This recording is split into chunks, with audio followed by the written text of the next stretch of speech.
Good morning, everyone. I am Jane Marianza reporting today about the International Criminal Police Organization, or what we call Interpol. So, Interpol, it is a global organization. This platform is for cooperation to police work even between countries. So, kaning Interpol, it is a global organization. It involves a lot of people. So, meaning it a global, worldwide. So, kaning siya na platform is for cooperation to police work in between countries. So when we say international, it is involved between different countries. So, involved din siya sa maglain-lahing lugar. For example, Philippines, China, Korea. So, it is general communication purpose. So, the purpose of Interpol, it is a communication purpose. So, the total members of Interpol, it has 194 members. So it is also originated with the first International Criminal Police Congress in 1914, which brought officials from 24 countries to discuss cooperation law enforcement matters. So because of International Criminal Police, na-brought niya itong mga officials na gikan sa 24 countries para mag-discuss atong law enforcement matters atong tuig 1914. So some countries uses Interpol is Afghanistan, Cambodia, Finland, and more. So those are countries are involved in Interpol. So like what I've said, they have 194 member countries to help police in all of them to work together to make the world a safer place. So Interpol Asia for groups and individuals who are the targets of UN Security Council Sanctions Committee. So kaning Interpol is gina-issue lang din siya sa mga groups or individuals na target sa United Nations Security Council Sanctions Committee.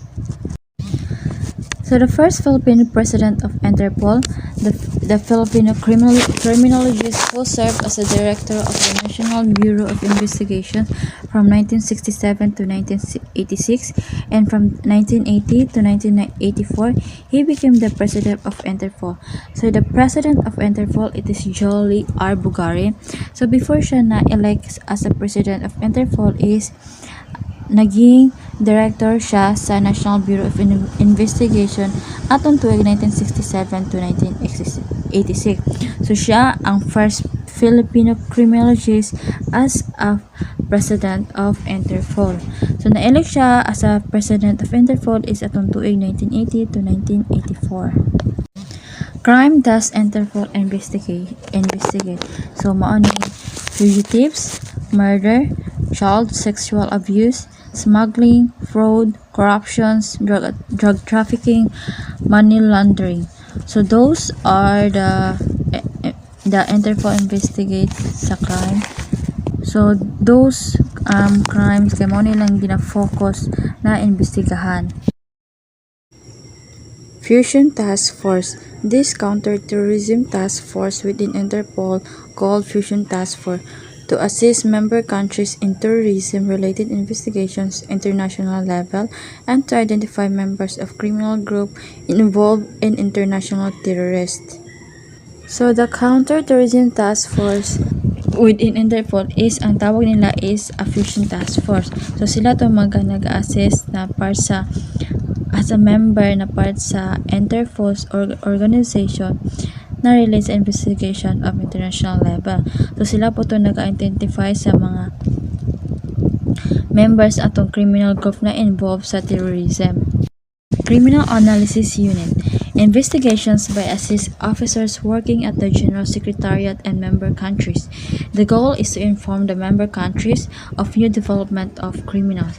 So criminal analysis is to support or assist the operations of the police department. So sila to nag-assist sa mga operations sa police department.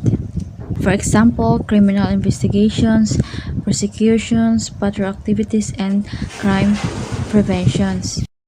So criminal analysis, they conduct research, analysis in the crime trends. This service includes the collections of analysis, evaluations, and exchange storage of informations. So si criminal analysis is nag-assist sila sa mga officers na working at the General Secretariat sa mga member countries. So So the goal of criminal analysis is pahibalon to mga members within Interpol sa mga bag-ong development sa criminal activities. Training and development. It plays a key role in Interpol's overall mission to promote international police cooperation, and aim is to help officials in Interpol's 94 member countries to improve their operational effectiveness. So, kaning training and development is mao ni siya ang play a key role sa maoning pinaka main na gumaganap na importanteng role sa organization and also behind of the successful operation. So, ang aim nila is matabangan nila itong mga officials na members sa Interpol katong 94 member countries para ma-improve ang ilang operation o maging successful. So, tungkol ang training and development, so, kanang ilang is natabangan nila to promote the international police cooperation.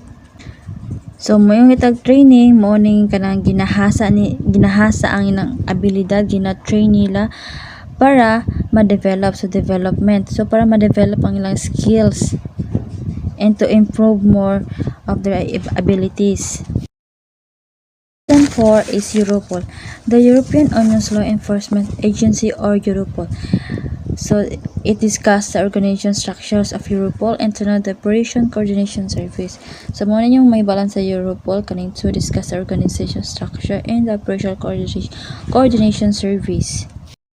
So the organization structure of Europol is their primary task is to assist in information sharing for the purpose of combating crime through both responding in criminal matters and to serve to facilitate sharing of crime information among countries of European Union.